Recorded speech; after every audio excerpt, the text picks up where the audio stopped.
driving the ocean. It's the same way you showed me. Cannonball. Been thinking about you. Do you think about me still? Do you? There was a moment in the early 2010 years when it seemed almost certain that Frank Ocean would become one of the defining voices of modern R&B.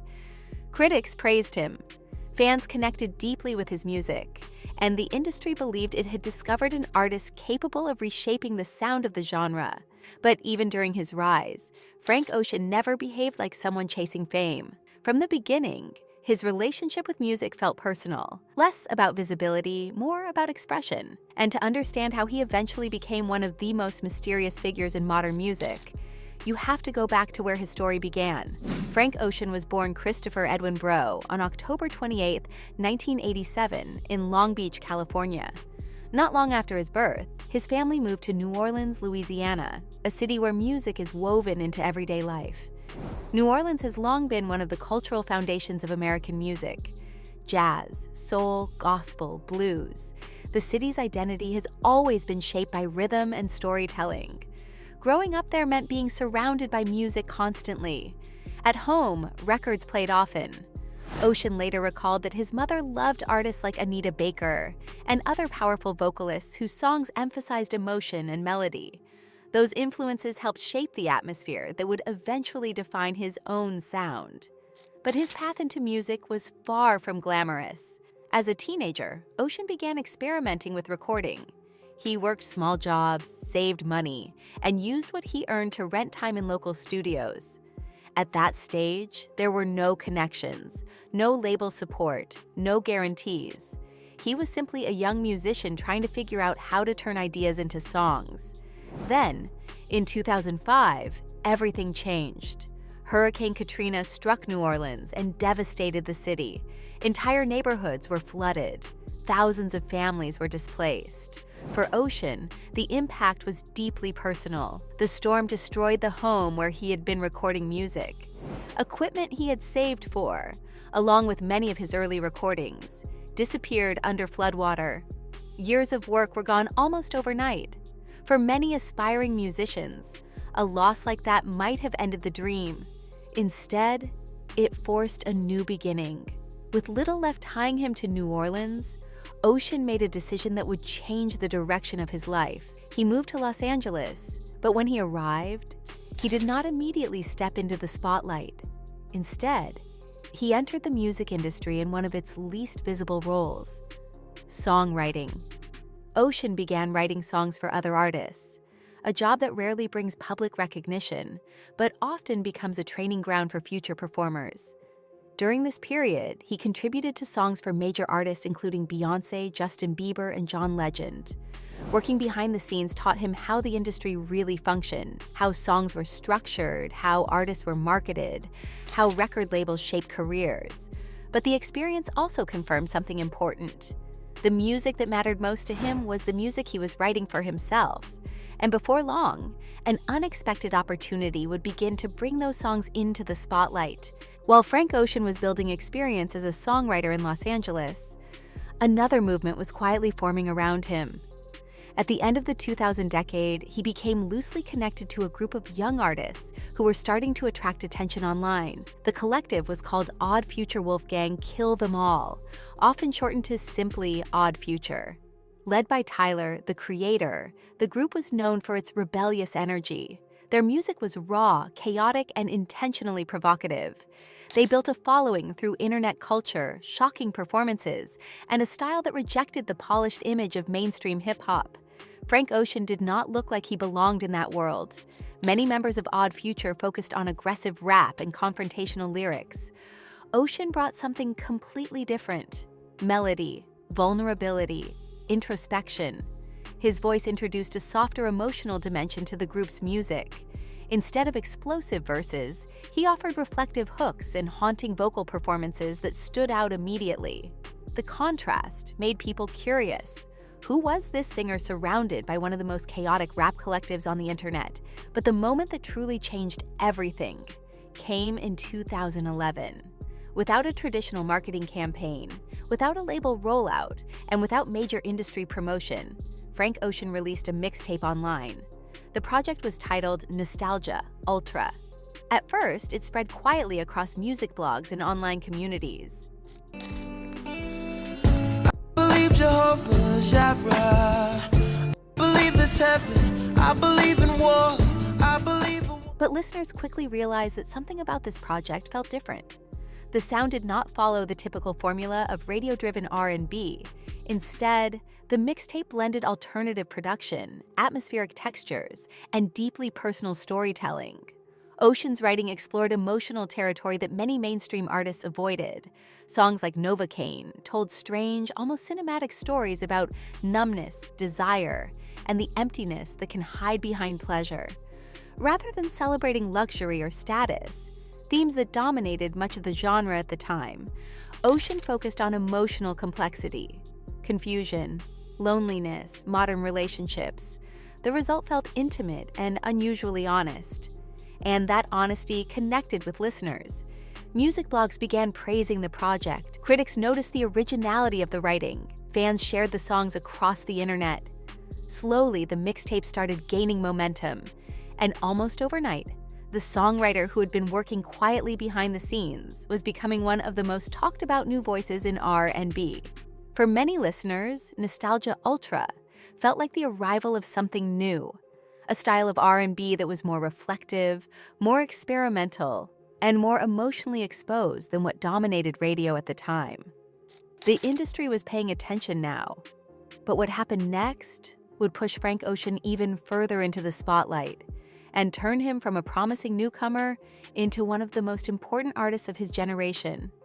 The attention surrounding Nostalgia Ultra spread faster than almost anyone expected. What began as an online mixtape quickly became one of the most talked about projects in modern R&B. Critics praised the originality of Frank Ocean's writing, and listeners were drawn to the way his songs felt both personal and cinematic. Suddenly, the quiet songwriter from Los Angeles was no longer operating behind the scenes. He was becoming a central figure in a new wave of alternative R&B. The industry responded quickly. Major artists began inviting Ocean to collaborate. He appeared on Watch the Throne, the landmark album by Jay-Z and Kanye West, contributing vocals to the track No Church in the Wild. Around the same time, he joined Kanye West's creative circle during the recording sessions for My Beautiful Dark Twisted Fantasy. These appearances introduced his voice to an even wider audience. But Frank Ocean was not interested in becoming just a featured vocalist on other artists' records. He was preparing something bigger. In 2012, he released his debut studio album, Channel Orange. If Nostalgia Ultra had introduced his storytelling style, Channel Orange expanded it into something far more ambitious. The album blended soul, alternative R&B, electronic textures, and narrative songwriting in ways that felt unlike anything dominating the charts at the time. And the songs themselves felt unusually detailed. Instead of traditional love song formulas, Ocean created miniature stories. Thinkin' 'Bout You explored longing and vulnerability with a fragile, almost conversational vocal delivery. Super Rich Kids examined the emptiness hiding behind wealth and privilege. And Pyramids, one of the album's most ambitious tracks, moved through time, shifting from ancient imagery to modern nightlife in a sprawling narrative about power, beauty, and exploitation. Listeners were not just hearing songs, they were hearing stories. Critics immediately recognized the album's ambition. Publications across the music press described Channel Orange as one of the most innovative albums of the year. Many praised Ocean's ability to blend genres while maintaining deeply personal songwriting. The album debuted high on the Billboard charts and soon earned him a Grammy Award, confirming that the acclaim surrounding his music was not just internet hype. But just days before the album's official release, Frank Ocean made a decision that would become one of the most significant cultural moments of his career. He published a personal message online. In the letter, Ocean reflected on a romantic experience he had once shared with another man. The message was not written as a dramatic announcement or a press statement. Instead, it read more like a quiet reflection, thoughtful, vulnerable, and deeply personal. At the time, open conversations about sexuality were still relatively rare in mainstream hip-hop and R&B. Many people wondered how the industry might react, but the response from fans and fellow artists was overwhelmingly supportive. Rather than harming his career, the message strengthened the connection listeners already felt with his music, because authenticity had always been at the center of Frank Ocean's work. By the end of 2012, everything appeared to be falling into place. He had critical acclaim, a Grammy-winning album, and a growing audience that saw him as one of the most important voices in modern R&B. Many believed he was about to lead the next era of the genre. But what happened next surprised almost everyone. Instead of accelerating his career the way most artists do after a breakthrough moment, Frank Ocean stepped away from the spotlight. And over time, that decision would transform one of the most promising artists in modern music into one of its greatest mysteries. After the success of Channel Orange, most artists would have followed a predictable path: a world tour, a second album within 1 or 2 years, award show performances, constant interviews. The modern music industry runs on visibility. The more an artist appears, the more relevant they remain. But Frank Ocean never seemed particularly interested in that formula. Instead of rushing into another album, he did something unexpected. He disappeared. For nearly 4 years after Channel Orange, Frank Ocean released no new project. In an era where artists were expected to constantly release music to stay in the public eye, that silence felt unusual. Fans kept waiting for an announcement. Rumors circulated online. Every small hint of activity triggered speculation about when the next album might arrive. But behind the scenes, something much more strategic was happening.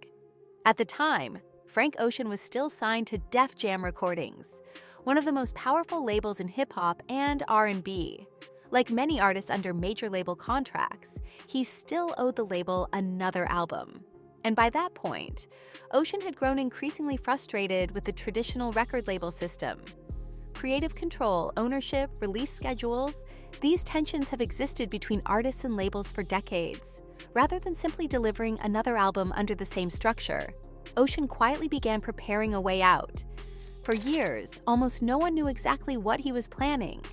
Then, in August 2016, everything happened at once. Frank Ocean suddenly released a project titled Endless, but it did not look like a traditional album. Instead, the project appeared as a long visual stream on Apple Music.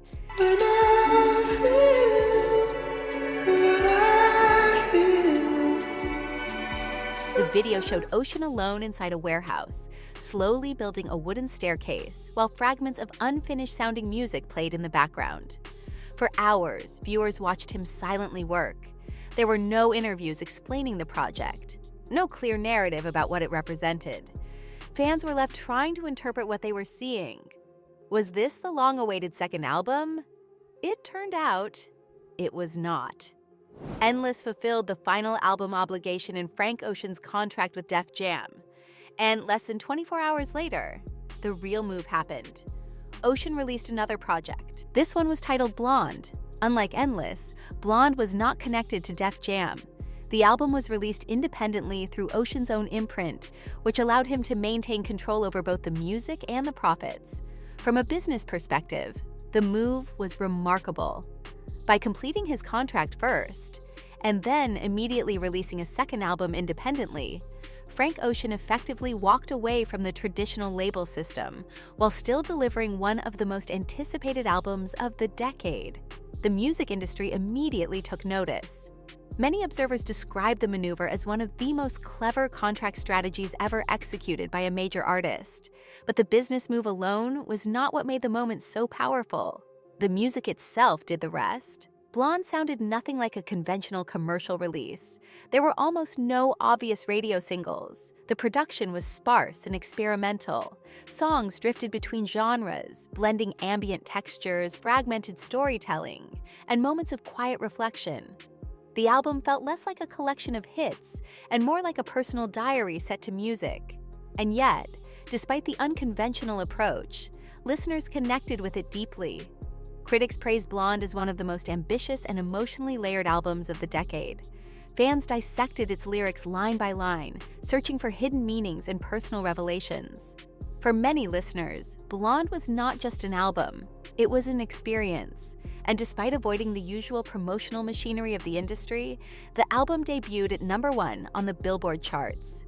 At that moment, Frank Ocean had achieved something extremely rare in the music business. He had complete creative freedom. He owned his work, and he had an audience large enough to follow him wherever his music went. But the independence he had fought for also changed his relationship with the industry. Without the promotional engine of a major label, the interviews, the press tours, the constant marketing campaigns, Frank Ocean's public presence began to shrink. He released music only when he wanted, sometimes without warning. And slowly, the appearances became rarer. The interviews stopped, the tours disappeared. Instead of becoming more visible after one of the most acclaimed albums of the decade, Frank Ocean became harder and harder to find, which only deepened the mystery surrounding him. Because while the rest of the music industry was competing for attention, Frank Ocean seemed almost comfortable doing the opposite. He had proven he could dominate the system, but he no longer seemed interested in playing the game. After the release of Blonde in 2016, something unusual happened. Frank Ocean did not completely disappear, but he also did not return in the way fans expected. Instead of releasing another full album, he began dropping music in fragments. Between 2017 and 2020, Ocean released a handful of standalone singles, songs like Chanel, Biking, Lens, Provider, and his haunting cover of Moon River. Each release arrived quietly. No major interviews, no promotional campaign, no clear explanation of whether these songs were part of a larger project. And yet, every time a new track appeared, the internet reacted instantly. Music critics analyzed the lyrics. Fans searched for clues in the artwork and visuals. Because by that point, the expectations surrounding Frank Ocean had become enormous. Artists rarely release an album as influential as Blonde. And when they do, listeners naturally expect the next project to arrive sooner rather than later. But as the years passed, that next album never came. Still, there were signs that something might be happening behind the scenes. In late 2019, Ocean released 2 more singles, DHL and In My Room. Around the same time, additional songs like Dear April and Cayendo were previewed during a club event in New York called Prep Plus. Fans immediately began building theories. Some believed the silhouettes on the artwork hinted at a full album. Others speculated that Ocean might release a project built around electronic or club-inspired sounds. The anticipation was building again, and then the world changed. In early 2020, the global outbreak of COVID-19 disrupted nearly every part of the music industry. Tours were canceled, festivals were postponed, and release schedules across the industry collapsed overnight.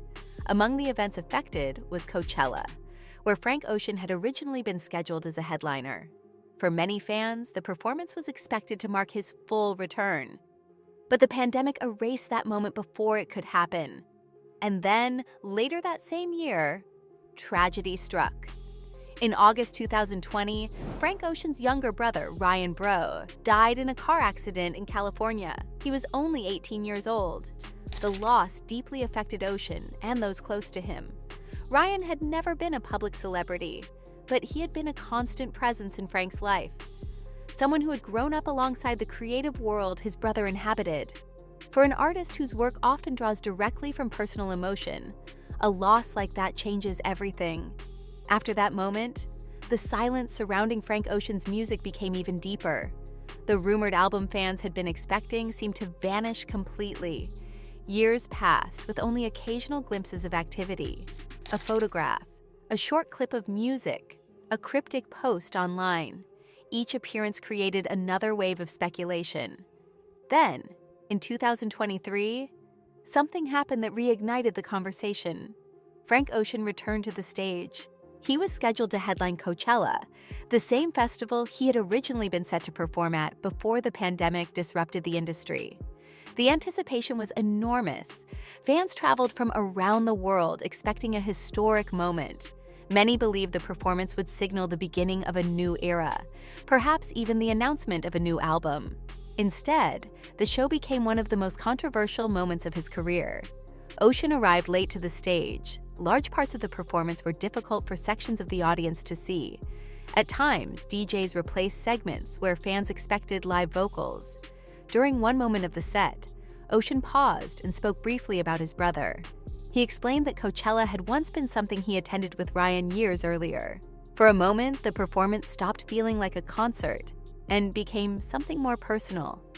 But the show ended earlier than expected due to festival curfew restrictions, leaving many fans confused and disappointed. Soon after, Frank Ocean withdrew from the festival's second weekend entirely, citing an ankle injury. And once again, he vanished from the spotlight. No album followed, no new era began, which only made the central question surrounding his career even louder. Where did Frank Ocean go? At this point, the mystery surrounding him has almost become as famous as his music. Nearly a decade has passed since the release of Blonde. For an artist who once seemed ready to define the future of R&B, that absence is impossible to ignore. But the more people try to understand it, the clearer one thing becomes. Frank Ocean may never have been trying to build a traditional music career at all. From the beginning, his choices followed a different philosophy. Most artists are encouraged to stay visible. The industry rewards constant activity: albums, tours, interviews, social media, brand partnerships. But Ocean appears to value something else: time, creative freedom, control over when and how his work enters the world. At one point, he reportedly summarized his philosophy in a surprisingly simple way. The secret, he said, was being comfortable making less money. In an industry built around constant expansion, that idea sounds almost radical. But it explains a lot about how his career has unfolded. Frank Ocean has never chased visibility the way many artists do. Instead, he approaches music more like a painter approaches a canvas, something created slowly when inspiration arrives rather than on a fixed schedule. And when artists build their work around deeply personal experiences, time becomes part of the process. Life changes, perspectives shift, stories evolve. In Frank Ocean's case, those years have included both creative exploration and profound personal loss. So when people ask the question that has followed him for years, where did Frank Ocean go? The answer may be simpler than it first appears. He did not disappear. He simply stepped away from the pace the industry expected. And in doing so, he created something extremely rare in modern music. An artist whose presence is not defined by constant output, but by the lasting impact of the work he has already released. Because even after years of silence, albums like Channel Orange and Blonde continue shaping conversations about songwriting, vulnerability, and modern R&B. New artists still cite his influence. New listeners continue discovering his music. And perhaps the most unusual part of the story is this: despite releasing very little music in the past decade, Frank Ocean remains one of the most talked about artists of his generation, which means the real question may not be whether he will return. The real question is what happens when he finally does. So now we want to hear from you. Do you think Frank Ocean stepped away from the spotlight by choice? Or do you think the music industry slowly moved on without him? Let us know your thoughts in the comments. And if you enjoy deep dives into the real stories behind the rise, success, and sometimes the disappearance of some of the biggest names in entertainment, make sure you subscribe to True Celebrity Stories. Because sometimes the most fascinating celebrity stories are not about fame. They are about what happens after it. And Frank Ocean might be one of the most mysterious examples of all.